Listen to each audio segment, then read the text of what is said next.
Hello everyone, welcome to learners academy. ఈ వీడియోలో one more important topic, physics సంబంధించిన units concept అంటే మనకి ప్రమాణాలు.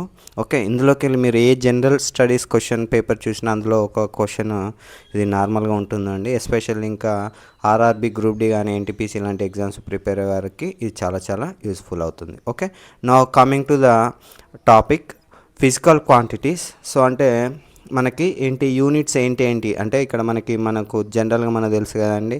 సో టైమ్ ఇన్ సెకండ్స్లో, నెక్స్ట్ డిస్టెన్స్ని కిలోమీటర్స్, మీటర్స్ ఇలా మనం మెజర్ చేస్తాం. వాటిని ఫిజికల్ క్వాంటిటీస్ అంటాం. ఓకేనా. సో ఇక్కడ మనకి 2 types ఆఫ్ ఫిజికల్ క్వాంటిటీస్ ఏంటంటే fundamental quantities, next derived quantities. అంటే ఇప్పుడు మనకి ఫండమెంటల్ క్వాంటిటీస్ అంటే డైరెక్ట్ ఇప్పుడు టైం అనేది ఎందులోకి వెళ్ళి రాదు, డైరెక్ట్ టైంని మనం మెజర్ చేస్తాం. సెకండ్స్, డిస్టెన్స్ ఇవన్నీ కూడా మనకేంటి.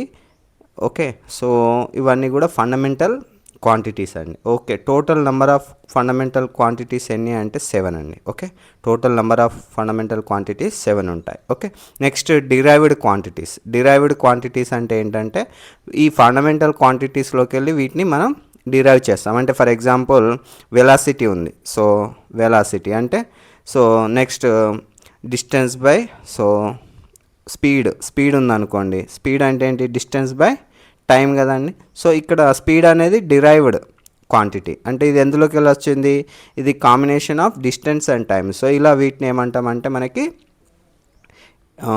డిరైవ్డ్ క్వాంటిటీస్ అంటాం. Okay, so time, distance and mass, kgs ఇలాంటివన్నీ కూడా మనకి ఏంటంటే ఫండమెంటల్ క్వాంటిటీస్. ఇవన్నీ ఉంటాయంటే 7 ఉంటాయండి. Okay, next coming to the physical quantities which are independent of each other called fundamental quantities. ఇంతకుముందు చెప్పాం కదా అండి.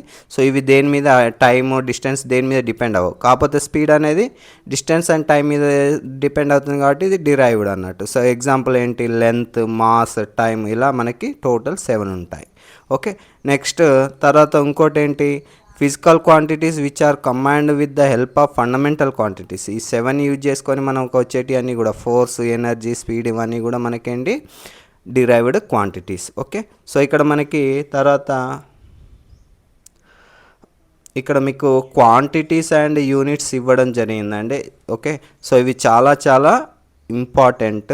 SI quantity and SI units. So length మీటర్లో మెజర్ చేస్తాం, టైమ్ సెకండ్, నెక్స్ట్ మాస్ అంటే వెయిట్ కేజెస్లో, కిలోగ్రామ్, ఏరియా అంటే square metres. Okay, volume అంటే metre cubic metre, velocity metre per second. Okay, acceleration metre per second square, density. So density అంటే ఏంటి, so kilogram by metre cube. Okay, density kilogram by metre cube. Momentum kilogram metre per second. Okay, next work and ఎనర్జీకి ఏంటి మనకి joule అండి. Okay, next ఇక్కడ ఇంకొకటి ఏముంది, viscosity. So ఇవి చాలా ఇంపార్టెంట్ ఇది. సో విస్కాసిటీ, సో దేనిలో మెజర్ చేస్తాం, poise, surface tension newton per metre. Okay, heat joule. Okay, temperature kelvin, absolute temperature kelvin. Next resistance ohm. Next electric current ampere. So electromotive force volts. Okay, next electric conductivity ohm per metre. Next electric energy kilowatt hour. Okay, next ఇంకోటి ఏంటంటే ఇంకొన్ని ఉన్నాయి. So ఇక్కడ మనకి ఇంకా ఏమేమి ఉన్నాయి, ఫోర్స్ని మనం దేంట్లో మెజర్ చేస్తాం, న్యూటన్స్. నెక్స్ట్ ప్రెజర్ అంటే pascal or you can use this newton per metre square. Frequency hertz, power watts, weight kilogram. Next magnetic intensity, so oersted, charge coulomb. Next magnetic induction gauss. So luminous intensity, okay candela. Next అంటే light యొక్క intensity అండి అది. Okay, so intensity of sound, so decibel. So ఇవన్నీ కూడా మీకు ఇంగ్లీష్లో చదువుకోవడమే, గుర్తుంచుకోవడమే. Words అనేటివి చాలా ఈజీగా ఉంటాయి. ఎందుకంటే ఒక్కొక్కసారి ట్రాన్స్లేషన్లో కూడా వాడు వాట్ అంటే వాట్ అనే ఇస్తాడు. ఓకే, హెడ్జెస్ అంటే హెడ్జ్ అనే ఇస్తాడు. అంతేగాని దాన్ని తెలుగులో మనకి వేరే ఇంకా మీనింగ్తో ఏమి ఇవ్వడు. సో కాబట్టి నా అడ్వైజ్ ఏంటంటే వీటిని మీరు డైరెక్ట్ ఇవి వర్డ్ టు వర్డ్ గుర్తుంచుకోవడమే. కాబట్టి మనం బై హార్ట్ చేయాల్సిందే. So there is no alternative. కాబట్టి మీరు వీటిని అన్నిటినీ కూడా ఒక నోట్ చేసుకొని డైలీ అలా చూసారనుకోండి, ఒక కొన్ని డేస్లో మీకు ఇవి పర్ఫెక్ట్ అయిపోతారు. మీరు ఏ ఎగ్జామ్ అడిగినా చూసుకున్నా కానీ జిఎస్ పేపర్లో ఇలాంటి క్వశ్చన్స్ అనేటివి ఉంటూనే ఉంటాయి. ఓకే, నెక్స్ట్ ఇంకొకటి ఏంటంటే స్కేలార్ అండ్ వెక్టార్ క్వాంటిటీస్. అసలు స్కేలార్ అంటే ఏంటి, వెక్టార్ ఏంటంటే చూద్దాం. సో అంటే ఇప్పుడు మనకి ఓన్లీ మ్యాగ్నిట్యూడ్ ఉంది, డిస్టెన్స్ ఉందండి. ఓకే, ఫర్ ఎగ్జాంపుల్ కేజెస్ ఉన్నాయి.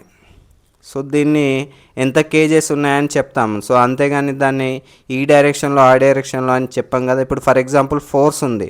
ఫోర్స్ అంటే ఇదేంటి, ఫోర్స్ ఎన్ని 10 న్యూటన్స్ వర్క్ చేసాం, కాకపోతే అది ఏ డైరెక్షన్లో కూడా మెన్షన్ చేస్తాం. ఇలా ఇది చేస్తే ఈ డైరెక్షన్లో చేసిందా, ఈ డైరెక్షన్లో చేస్తే నెగిటివ్ అని, ఆపోజిట్ డైరెక్షన్లో చేస్తే నెగిటివ్ అని అలా తీసుకుంటాం. సో కాబట్టి ఇలా డైరెక్షన్ కూడా మెన్షన్ చేసే వాటిని ఏమంటామంటే వెక్టార్ క్వాంటిటీస్ అంటాం. అసలు డైరెక్షన్తో సంబంధం లేకుండా ఓన్లీ క్వాంటిటీ మాత్రమే మనం మెజర్ చేసామనుకోండి, అది వాటిని ఏమంటామంటే స్కేలార్ క్వాంటిటీస్ అంటాం. Okay, so vector quantities and scalar quantities and vector quantities. Scalar అంటే ఓన్లీ మ్యాగ్నిట్యూడ్ అండి. సో ఫర్ ఎగ్జాంపుల్ ఇక్కడ ఏంటి, physical quantities which have only magnitude, mass, kgs, speed, volume, work, time, power, energy, so etcetera all called scalar quantities. So ఈ examples అనేటివి important అండి. Okay, ఇందులో scalar quantity కాందేంటిది. Okay, next vector quantity ఏది, అలా మనకి మల్టిపుల్ చాయిస్ క్వశ్చన్స్లో అడిగే chances ఎక్కువ ఉంటాయి. ఓకే, సో మనకు ఆ ఎగ్జాంపుల్స్ అనేవి ఇంపార్టెంట్. డెఫినేషన్ మీరు అంతగా గుర్తుంచుకోవాల్సిన అవసరం లేదు, జస్ట్ ఆయన ఐడియా కోసం మీకు చెప్పడం జరిగింది.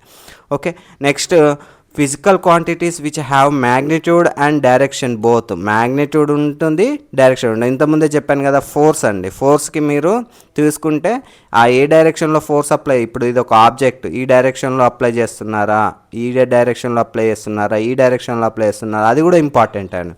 సో కాబట్టి దీన్ని ఏమంటామంటే మనకి వెక్టార్ క్వాంటిటీ అంటాం. సో ఇక్కడ ఎగ్జాంపుల్స్ ఏంటి, displacement, velocity, acceleration, force, momentum, torque are called vector quantities. So ఇవన్నీ కూడా ఎగ్జాంపుల్స్. ఈ ఎగ్జాంపుల్సే మనకి నుండే క్వశ్చన్ అడిగే ఛాన్సెస్ ఎక్కువగా ఉంటుంది. సో మోస్ట్లీ ఇవే అడుగుతారు. సో ఇందులో వెక్టార్ క్వాంటిటీ ఏంటిది, లేకపోతే ఏది వెక్టార్ క్వాంటిటీ అని అలా అడిగే ఛాన్సెస్ ఉంటాయండి. సో మనకి కాబట్టి next some more important fixed values అండి, కాన్స్టెంట్స్. ఒక లైట్ ఇయర్ ఈక్వల్స్ టు, ఇది 9.46 into 10⁵ metres or 9.46 into 10⁻12 kilometres. Okay, ఈ వాల్యూ అనేది గుర్తుంచుకోవాలి. 1 light year equals to. Next 1 న్యూటన్కి ఎన్ని, సో మనకి తెలుసు ఫోర్స్ న్యూటన్స్లో మెజర్ చేస్తాం, SI యూనిట్స్. దానికంటే చిన్న డైన్స్, మరి ఎన్ని, 1 newton equals to 10⁵ dynes. Next joule, 1 joule equals to 10⁻7 ergs. Next 1 calorie equals to, okay, 1 calorie equals to 4.18 joules. Okay, so ఇవన్నీ కూడా ఇంపార్టెంట్ మనకి కాన్స్టెంట్స్ వాల్యూస్ అండి. సో ఇవన్నీ కూడా మీరు బై హార్ట్ చేయాల్సి ఉంటుంది. ఓకే, నెక్స్ట్ 1 kWh ఈక్వల్, ఇవి డైరెక్ట్ అడిగిన ఛాన్సెస్ అంటే కేసెస్ కూడా ఉన్నాయండి ప్రీవియస్ ఎగ్జామ్స్లలో. 1 kWh equals to 3.6 into 10⁻6 joules. Next 1 horse power equals to 746 watts. Next మనకి గురుత్వాకర్షణ శక్తి జీ వాల్యూ కాన్స్టెంట్ వాల్యూ ఉంటుంది కదండి, దాని వాల్యూ ఎంత, 6.67 into 10⁻11 newton metre square per kg square. ఒక్కోసారి ఈ యూనిట్స్లలో కూడా సో అంటే ప్రమాణాలు ఉన్నాయి కానీ, సో ఈ ప్రమాణాలలో కూడా చేంజెస్, ఇక్కడ మైనస్ ఇచ్చి లేకపోతే కూడా ప్లస్లు ఇచ్చి కూడా 3m³ అని ఇచ్చి అట్లా కన్ఫ్యూజ్ చేసే ఛాన్సెస్ ఉంటాయి. సో మరీ డెప్త్గా అడగాలి అనుకున్నప్పుడు, కాబట్టి మీరు ఇది